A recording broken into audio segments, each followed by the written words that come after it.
Shalom, puji Tuhan. Sekali lagi kebaikan Tuhan memungkinkan kita berkumpul bersama-sama hari ini untuk mempelajari kebenaran firman Tuhan. Inilah kerinduan pribadi saya. Lewat pengajaran firman Tuhan hari ini, kita akan rindu untuk mirip lebih lagi seperti Tuhan Yesus Kristus. Akan terjadi suatu dorongan yang berterusan, kekuatan yang baru yang akan membantu memajukan kehidupan rohani, kehidupan pribadi kita dengan Tuhan Yesus Kristus.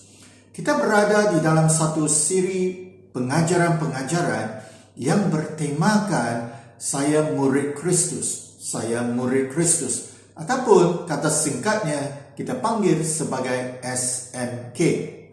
Nah, saya sangat yakin rata-rata setiap pribadi yang mengikuti pengajaran firman Tuhan ini sudah pun pada suatu ketika dalam kehidupan kita menerima Tuhan Yesus Kristus sebagai Tuhan dan Juru Selamat kita. Bermaksud kita sudah memperolehi keselamatan yang dimungkinkan oleh Tuhan Yesus Kristus. Ada suatu ketika dulu ada pribadi yang kemungkinan telah berkongsikan kebenaran Injil keselamatan ataupun berita baik daripada firman Tuhan yang membawa suatu kesedaran, yang membawa suatu pengertian adanya dosa-dosa dalam kehidupan pribadi kita. Dan dosa-dosa itu kita mengambil langkah sesuai dengan Injil yang kita dengar. Kita mengambil langkah untuk mengaku berpaling daripada dosa tersebut dan bertobat, dan kita berseru kepada Tuhan Yesus Kristus agar Tuhan Yesus Kristus mengampuni dosa-dosa kita dan menyucikan kita dengan kuasa darahnya. Dan lanjutan daripada doa tersebut, kita bertindak untuk mengakui dengan mulut kita, mempercayai dalam hati kita bahwa Tuhan Yesus Kristus adalah Tuhan dan Juru Selamat kita. Nah, kalau kita diingatkan di dalam buku Matius pasal yang ke-28 ayat 18 sampai ayat 20. Sebelum Tuhan Yesus diangkat ke surga, dia berbicara dengan sangat jelas kepada pengikut-pengikutnya. Tuhan Yesus memberikan suatu perintah kepada mereka. Dikatakan mereka harus pergi ke seluruh pelosok dunia ini untuk menginjili setiap suku bangsa, tanpa mengira darjat, tanpa mengira jantina, tanpa mengira warna kulit, tanpa mengira kedudukan sosial ekonomi. Mereka telah diarahkan, pengikut Yesus telah diarahkan oleh Tuhan Yesus untuk menjangkau mereka. Dan pribadi-pribadi baru yang telah dijangkau tersebut bermaksud seperti kita hari ini yang telah menerima Tuhan Yesus Kristus, bertobat dan menerima Tuhan Yesus Kristus. Kemudian ya Tuhan Yesus berkata, haruslah mereka jadikan pribadi-pribadi ini sebagai pengikut-pengikut Tuhan Yesus. Nah, maksud pengikut-pengikut Tuhan Yesus ialah pribadi sesuai dengan Matius 28 ayat 18 hingga 20 ialah pribadi-pribadi yang telah diletakkan, telah dimasukkan dalam suatu pengajaran yang harus melalui pengajaran. Seorang pengikut yang tidak melalui pengajaran firman Tuhan sangat susah untuk dikatakan sudah menjadi seorang murid kepada Tuhan Yesus Kristus. Kalau kita mau menjadi murid Tuhan Yesus Kristus, kita harus diajari, kita harus dilengkapi, kita harus dikuasai, kita harus diubah, kita harus ditransformasikan lewat pengajaran-pengajaran firman Tuhan. Saat kita menerima Tuhan Yesus Kristus sebagai Tuhan dan Juru Selamat, bukanlah suatu tanda kesudahan, tanda penamat hubungan pribadi, perjalanan pribadi kita dengan Tuhan Yesus. Ia bukan bermaksud kesudahan, the ending, the conclusion. Sebaliknya, ia menggambarkan suatu titik permulaan, suatu keadaan yang menjadikan kita suatu permulaan untuk meneruskan kehidupan pribadi kita dengan Tuhan Yesus Kristus. Di dalam buku 2 Korintus pasal yang kelima ayat 17 dikatakan, barang siapa yang berada di dalam Kristus, yaitu kita yang sudah menerima Tuhan Yesus Kristus, kita ini dipanggil sebagai ciptaan yang baru. Yang dulu, yang lama sudah lenyap, sudah berlalu, semuanya sudah menjadi baru. Memberikan kita suatu gambaran, kita ini yang di depan kita ini adalah suatu kehidupan yang baru, suatu permulaan yang baru, suatu pengharapan yang baru, yang mewajibkan orang-orang yang percaya, orang-orang Kristen seperti kita yang sudah mengaku diri kita ini orang Kristen, supaya kita ini dimuridkan, dilengkapi. Kalau seorang Kristen tidak mau, tidak sanggup dilengkapi, diajari, dimuridkan lewat firman Tuhan secara pribadi ataupun melalui bantuan pribadi lain yang lebih matang dalam Tuhan, dalam hidup kita, maka ia merupakan suatu tindakan yang sangat membahayakan kita. Ada kemungkinan suatu hari nanti, karena kita tidak dimuridkan dengan kekuatan kuasa firman Tuhan, makanya kita tidak mengenal Tuhan kita. Kita tidak mengenal cara Tuhan. Kita tidak mengenal perintah Tuhan. Kita tidak mengerti apa yang kita harus lakukan. Kita tidak memperolehi kekuatan daripada Tuhan. Dan kita karena tiada kekuatan, makanya saat kita berhadapan dengan kesulitan, maka ada kemungkinan kita ini akan jatuh. Makanya kita harus perhatikan supaya kita ini mengambil langkah yang mempunyai sikap hati yang mau dimuridkan lewat firman Tuhan. Untuk pengajaran kita buat hari ini, topik yang akan disampaikan sesuai dengan tema kita, saya murid Kristus, ialah kasihilah Tuhan Allah kita. Kasihilah Tuhan Yesus Kristus Allah kita. Kita akan melihat dalam buku Markus pasal yang ke-12.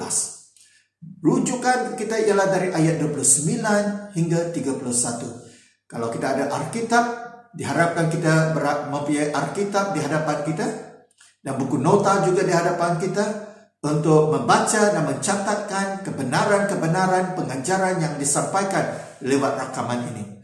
Markus pasal 12 ayat 29 hingga 31 merupakan salah satu ayat yang tidak boleh kita abaikan. Kalau kita ni memanggil diri kita ni orang Kristen, maka kita harus mengerti Markus 12, 29, 31. Bukan sahaja kita harus mengerti, harus kita juga menghafal. Kita simpan ayat ini dalam hati kita sebagai pengingatan. Dan harus kita menjalankan, ataupun orang bilang menghidupkan firman Tuhan ini. Nah, mari saya pimpin di dalam pembacaan daripada buku Markus pasal 12 ayat 29 sampai 31. Ayat 29. Yesus menjawab, inilah perintah yang paling utama. Dengarlah hai bangsa Israel, Tuhan Allah kita, dialah Tuhan yang esa. Kasihilah Tuhan Allahmu dengan segenap hatimu, dengan segenap jiwamu, dengan segenap akarmu, dan dengan segala kekuatanmu. Perintah yang kedua ialah kasihilah sesama manusia seperti kamu mengasihi dirimu sendiri. Tiada lagi perintah lain yang lebih utama daripada kedua-dua perintah ini. Nah, jelas sekali melalui pembacaan firman Tuhan dalam Markus 29 ayat 29, 31, Tuhan Yesus Kristus memberikan kita suatu arahan, suatu perintah yang cukup jelas, yang saya yakin tidak ada seorang pun yang ada keupayaan untuk ragu-ragu. Mustahil kita tidak mengerti maksud yang cuba disampaikan oleh Tuhan Yesus Kristus. Maksud yang cuba disampaikan oleh Tuhan Yesus Kristus lewat pertanyaan seorang pribadi yang menghampiri dia, apakah perintah yang paling penting di dalam kehidupan kita? Nah, kalaulah kita pernah bertanya kepada Tuhan, apa yang paling penting yang harus saya lakukan? Nah, inilah jawabannya. Jawabannya ialah kita harus mengasihi Tuhan kita, Allah kita, dengan seluruh hati kita, segenap hati kita, seluruh jiwa kita, segenap kekuatan kita, segenap pemikiran kita. Bermaksud kita harus mengasihi Tuhan kita lebih daripada kita mengasihi sesiapa ataupun sesuatu dalam kehidupan kita. Persoalannya, adakah hari ini sebagai orang yang percaya, sebagai seorang yang menganggap diri kita ini orang Kristen, adakah kita ini berada tetap dalam landasan hati kita yang kita berani mengatakan, saya ini sememangnya mengasihi Tuhan, ataupun masih mengasihi Tuhan, ataupun tetap terus mengasihi Tuhan, ataupun karena kejadian-kejadian yang tertentu di dalam kehidupan kita kebelakangan ini, ataupun dalam masa yang terdekat ini, telah mengakibatkan kasih kita terhadap Bapa di surga, Tuhan Yesus Kristus, Roh Kudus, Trinitas ini sudah dikompromikan, sudah dikurangkan. Dan kalaulah adanya terjadi, maka suatu hal yang harus kita lakukan lewat pengajaran firman Tuhan hari ini ialah kita datang di hadapan Tuhan Yesus Kristus, Bapa di surga, Roh Kudus, dengan suatu sikap yang rendahkan diri kita, yang mau bertobat, yang mau mengakui kemungkinan kita sudah kekurangan, kehilangan kasih kita terhadap Tuhan. Kemungkinan kita sudah mulai menjauhkan diri kita daripada kasih Tuhan.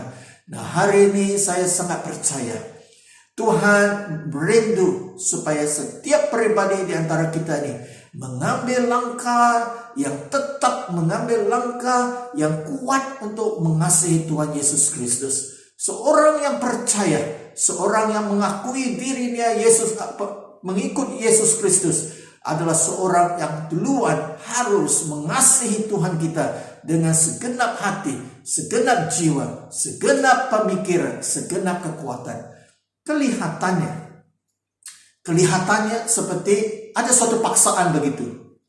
Kelihatannya seperti dalam satu buku Markus 12 ini, sepertinya ada suatu tekanan begitu terhadap kita untuk mengasihi Tuhan kita.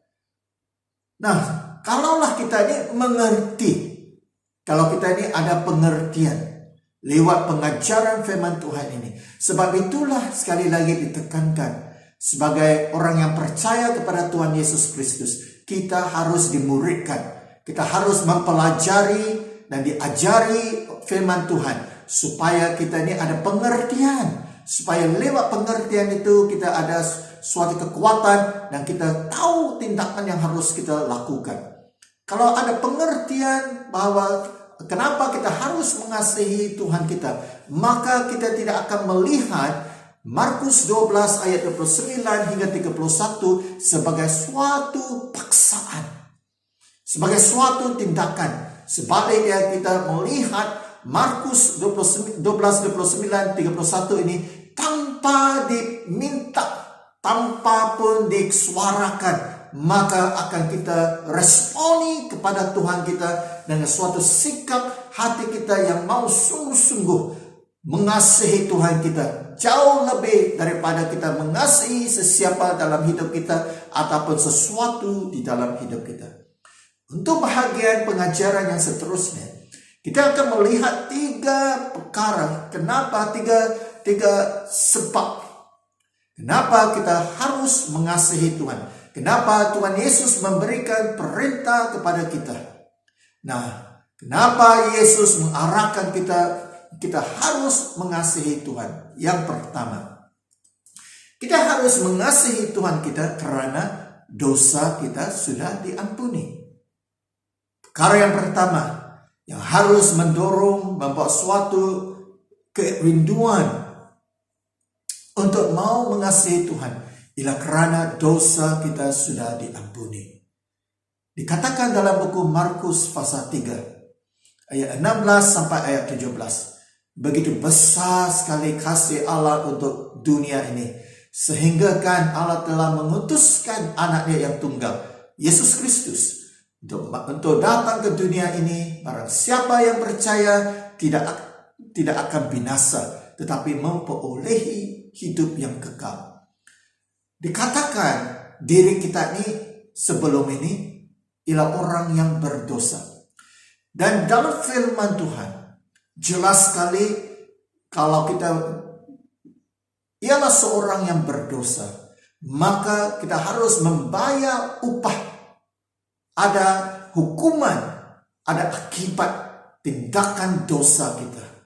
Jelas firman Tuhan dalam buku Roma pasal 6 ayat 23. Kita tidak dapat lari daripada hukuman dosa kita. Kita boleh coba lari, kita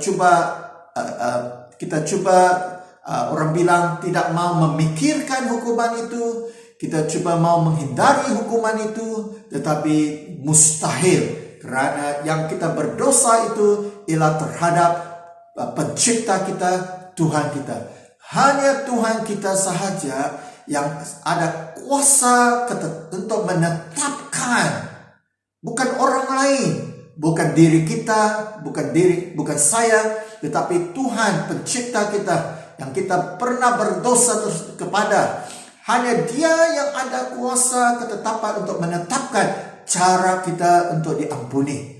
Tetapi jelas sekali buku Roma pasal 6 ayat 23 mengatakan kita tidak boleh lari daripada penghukuman.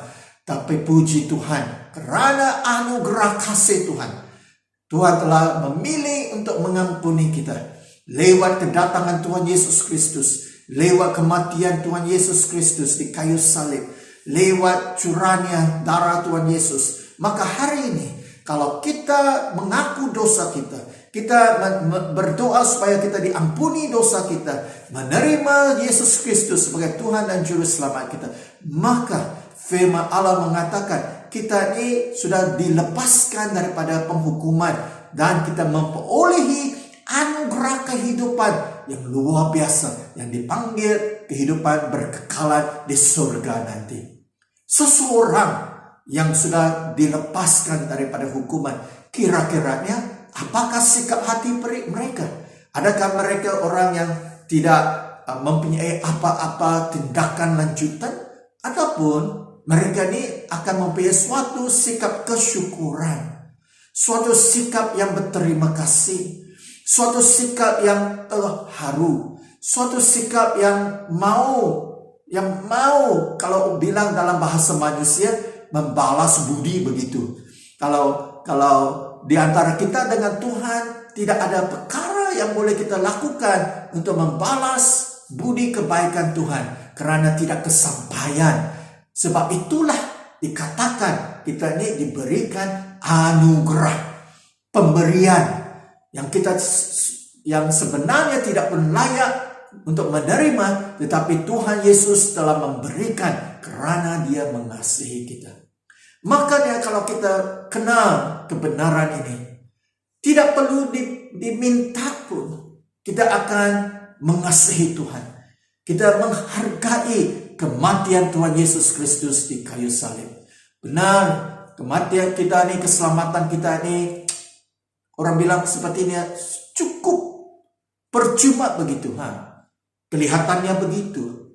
Tetapi sadarkah kita, ada seorang pribadi yang bernama Yesus Kristus yang duluan harus membayar upah yang besar, kos yang tinggi, harus menyerahkan hidupnya, harus dianiayai, dipukul, disalibkan, diludahi, diejek-ejek, dan sehingga kan dia disalibkan di kayu salib dalam kesakitan, mengembuskan nafasnya yang terakhir.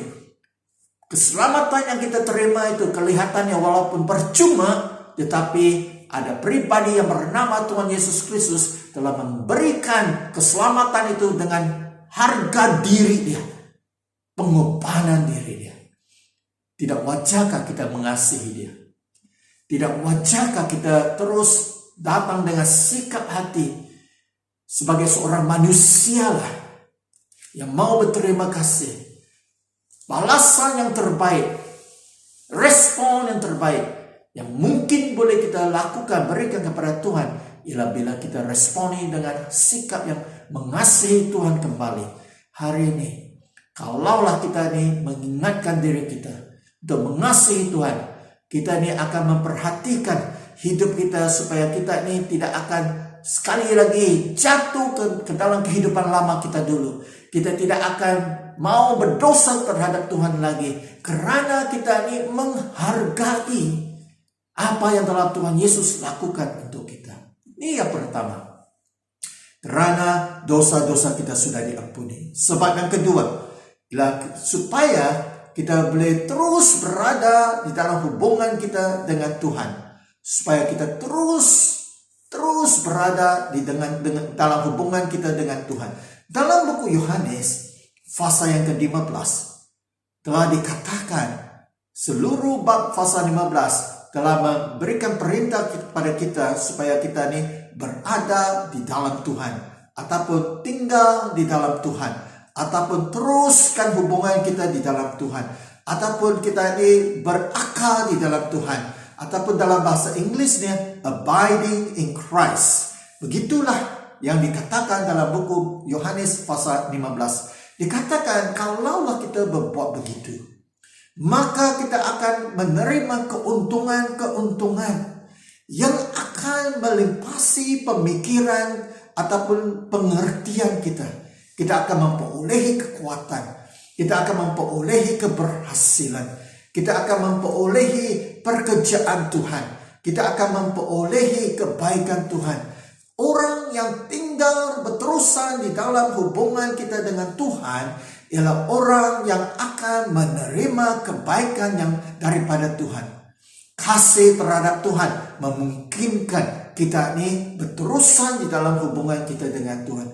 Saat kita berkompromi dalam kasih kita terhadap Tuhan, maka bermulalah saat kita ini mula menjauhkan diri kita daripada Tuhan. Kita tidak lagi ada kerinduan untuk berdoa, tidak lagi ada kerinduan untuk membaca Alkitab, tidak ada lagi kerinduan untuk beribadah bersama dengan jemaat, tidak ada kerinduan lagi untuk melayani Tuhan. Sepertinya kita ini macam ada suatu tembok yang sudah terbentuk di antara kita dengan Tuhan, di antara kita dengan gereja, antara kita dengan jemaat begitu. Dan salah satu hal yang sangat mungkin yang mengakibatkan perkara ini terjadi ialah bila kita ini tidak perhatikan kasih kita kepada Tuhan. Kalau hari ini ada di antara kita yang mengikuti pengajaran firman Tuhan ini, kita mempunyai simptom-simptom begitu, maka saya mau sangat-sangat mendorong kita supaya kita datang di hadapan Tuhan. Kita bertobat di hadapan Tuhan. Kita berdoa, Tuhan, kembalikan kasih semula dalam hidup saya supaya saya mengasihi Engkau sekali lagi seperti saat saya menerima Engkau sebagai Tuhan dan Juru Selamat saya. Terus berada di dalam Tuhan ialah perkara yang kedua, kenapa Tuhan Yesus mau supaya kita ini mengasihi Dia. Yang ketiga, perkara yang ketiga, kenapa Yesus memberikan perintah kepada kita untuk mengasihi Allah kita, ialah supaya kita ini dikuasai. Ya, perkataan yang saya mau tekankan sekali lagi ialah dikuasai. Jangan kita dikuasai dengan hal-hal duniawi, jangan kita dikuasai dengan perkara-perkara kedagingan, dengan keinginan kedagingan.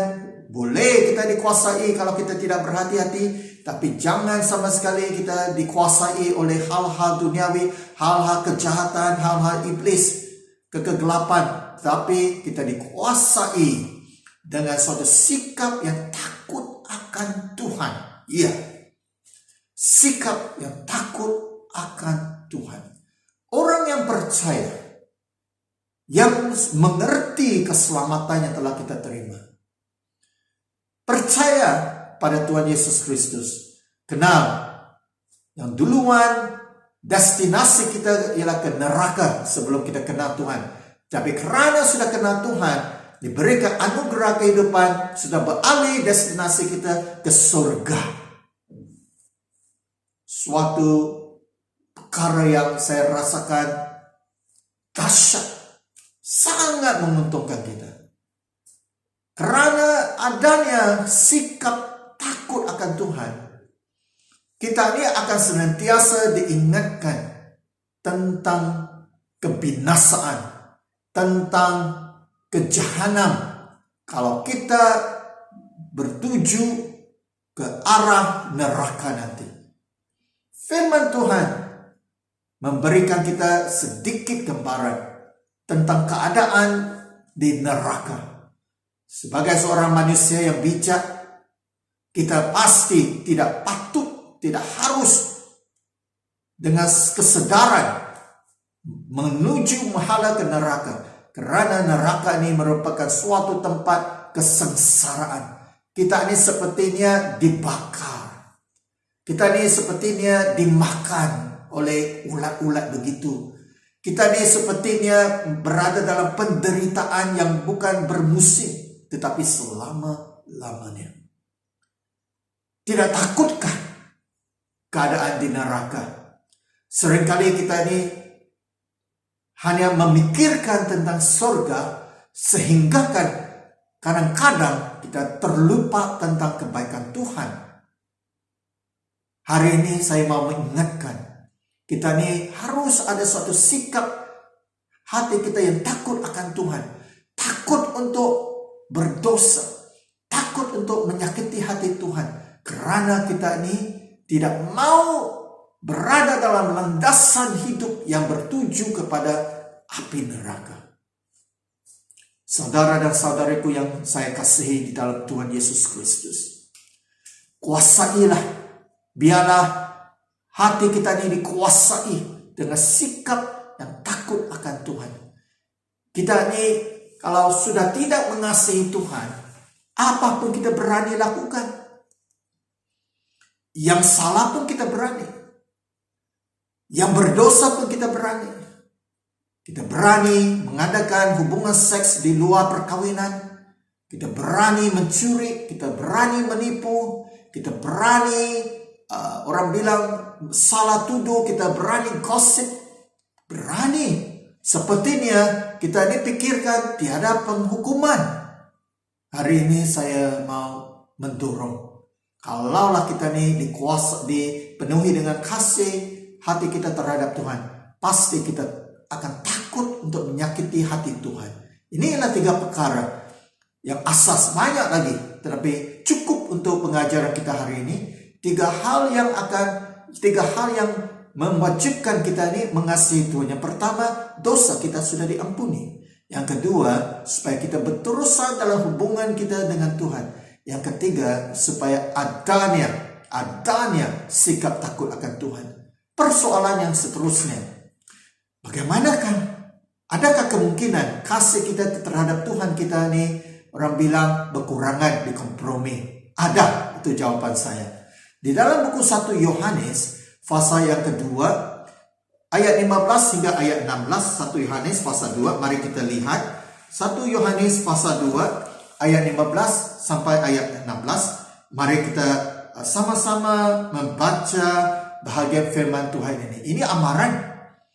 Ini amaran untuk kita yang harus kita perhatikan.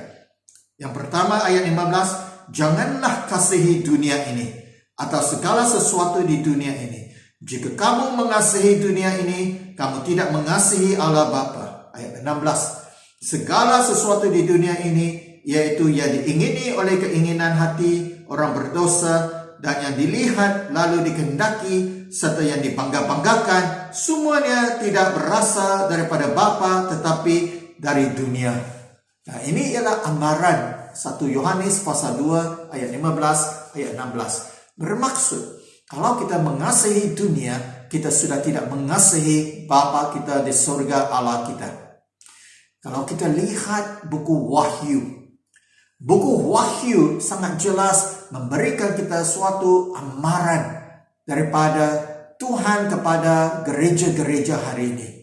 Ada 3 amaran daripada 7 perkara yang 7 pemberitaan yang disampaikan kepada gereja. Saya mau bangkitkan 3 amaran yang berkaitan dengan keadaan hati kita terhadap Tuhan.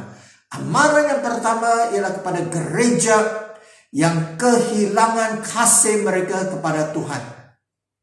Gereja di Efesus mungkin terjadi kepada kita yang sudah kehilangan, yang bermula dengan kasih kepada Tuhan, yang kemudian yang kehilangan kasih kepada Tuhan. Yang kedua, gereja yang sudah orang bilang mati, yang tiada kehidupan, yang sudah tiada hubungan, begitu. Gereja di Sardis. Mungkinkah terjadi? Iya. Kalau tidak berhati-hati, kalau tidak perhatikan kasih kita kepada Tuhan, ada kemungkinan. Bukan tujuan untuk saya takut-takutkan, tetapi tujuan saya ialah untuk memuridkan kita, untuk kita dipersiapkan. Yang ketiga ialah kasih yang orang bilang suam-suam kuku, yang bukan panas, bukan sejuk, yang ambil remeh begitu, yang panggil kita diri kita ini Kristen tetapi macam Kristen tapi bukan juga Kristen, yang Kristen mabuk-mabuk, yang Kristen berjudi, yang Kristen berzina, yang Kristen yang tidak pergi bersembahyang, yang Kristen yang tidak baca firman Tuhan. Kalau ditanya Kristenkah kita? Iya, Kristen, tapi kelihatannya macam terumbang-ambing begitu kan. Bagaimana caranya kita ini boleh kehilangan kasih? Ini caranya. Kalau kita lihat 1 Yohanes pasal 2 ayat 15 ayat 16, prosesnya begini, mudah saja. Ingat, yang pertama kita akan digodai. Ini dianggap kita ini orang percaya yang sudah ada kasih kepada Tuhan ya. Tidak boleh lari, tidak akan lari dan tidak dapat lari daripada godaan. Godaan cuba untuk menjatuhkan kita. Godaan tersebut, kalau kita tidak responi dengan tindakan yang sesuai dengan godaan itu, tidak bermaksud kita berdosa, bukan. Godaan datang melalui pemikiran, penglihatan, keinginan daging kita, itu godaan. Dan cara iblis bekerja untuk merompak kasih kita kepada Tuhan ialah membawa godaan. Godaan tersebut, langkah godaan ini akan membawa tarikan. Macam kita ni syok ni. Kalau kita ni mau, kita mau merasai, kita mau melakukan sesuai dengan godaan, kita mau melakukan hal-hal, sebab hal-hal yang walaupun bertentangan dengan perintah firman Tuhan, kerana kelihatannya membawa kepuasan kepada kedagingan kita, keinginan hati kita, keangkuhan pribadi kita. Itu yang pertama. Dia datang membawa godaan dalam pemikiran, penglihatan, pendengaran kita. Dia memberikan tawaran-tawaran. Bagus nih. Ini Tuhan tidak marah tuh. Lakukan sajalah, ini tidak salah nih. Itu cara iblis. Kalau kita ini mengasihi Tuhan yang sudah dimuridkan, kita tahu itu godaan, kita tahu bagaimana untuk mengatasi. Ya, masalahnya kalau kita ini bukan seorang murid Tuhan Yesus Kristus, kita ini tidak dilengkapi. Makanya bila datang kita pikir, oh itu oke begitu. Tuhan tidak marah, Tuhan mengerti, Tuhan mengizinkan. Salah tuh. Ini yang cara iblis yang pertama. Langkah pertama. Langkah kedua, iblis bila sudah mendapat perhatian kita, bila kita sudah tertarik dengan godaan tersebut, bila kita sudah melakukan godaan tersebut, maksudnya kita kalau digoda untuk tengok pornografi, digoda untuk mencuri, digoda untuk menipu, digoda untuk melakukan hubungan seks di luar perkawinan, kita lakukan. Makanya apa yang terjadi, kita akan mula berjinak-jinak, kita sudah mula syok begitu, mula terikat begitu. Makanya apa yang terjadi, kita akan berlaku suatu pembahagian keutamaan, pembahagian kasih di dalam hati kita. Kalau dulu Markus 12, 29, 31, keseluruhan hidup kita mengasihi Tuhan Yesus Kristus Allah kita. Sekarang kita ini sudah bahagikan satu bahagian di sini. Sebelah kanan contohnya, gambaran saja ya.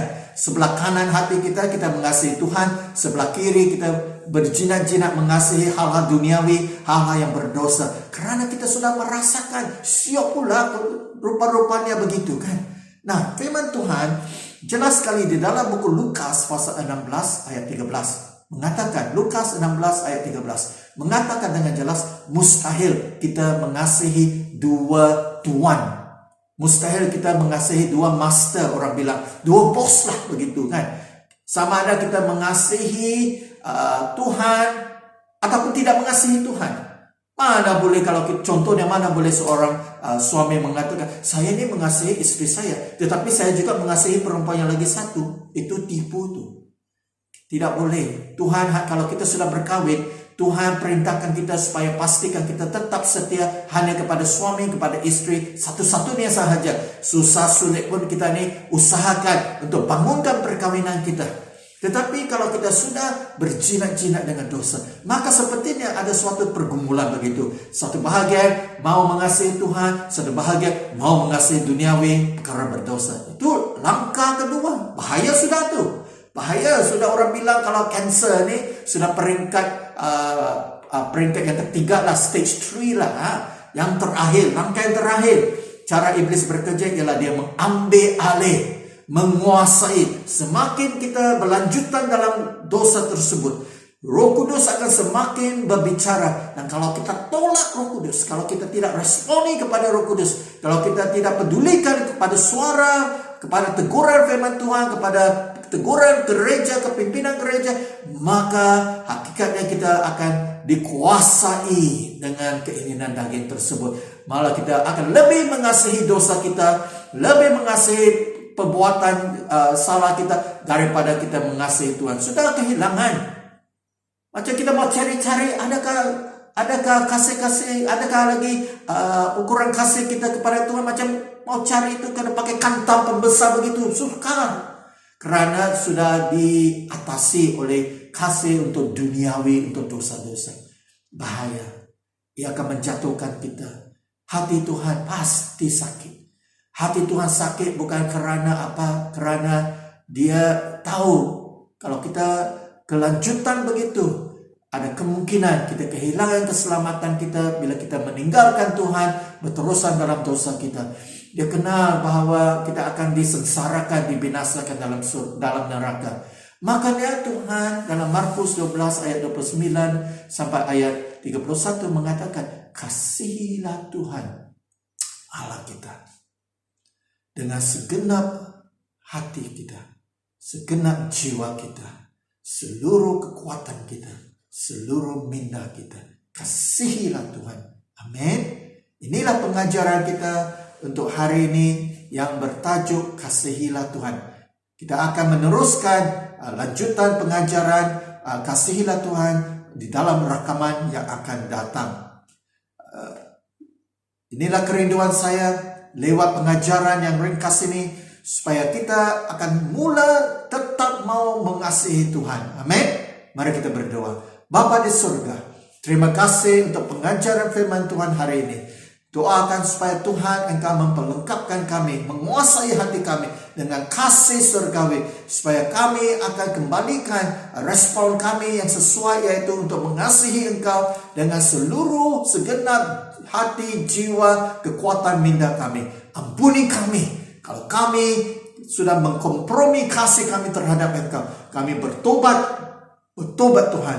Ampuni kami dengan kuasa darah Yesus. Tuhan, pulihkan kasih kami terhadap Engkau Tuhan. Kerana kami mau Tuhan menghargai dosa kami, yang tindakan Engkau yang mengampuni dosa kami. Mau terus berada dalam hubungan kami dengan Engkau. Mau terus Tuhan ada suatu sikap yang takut akan Engkau Tuhan. Terima kasih Tuhan. Dalam nama Tuhan Yesus kami sudah berdoa. Amin. Amin. Sekian, terima kasih. Tuhan berkati.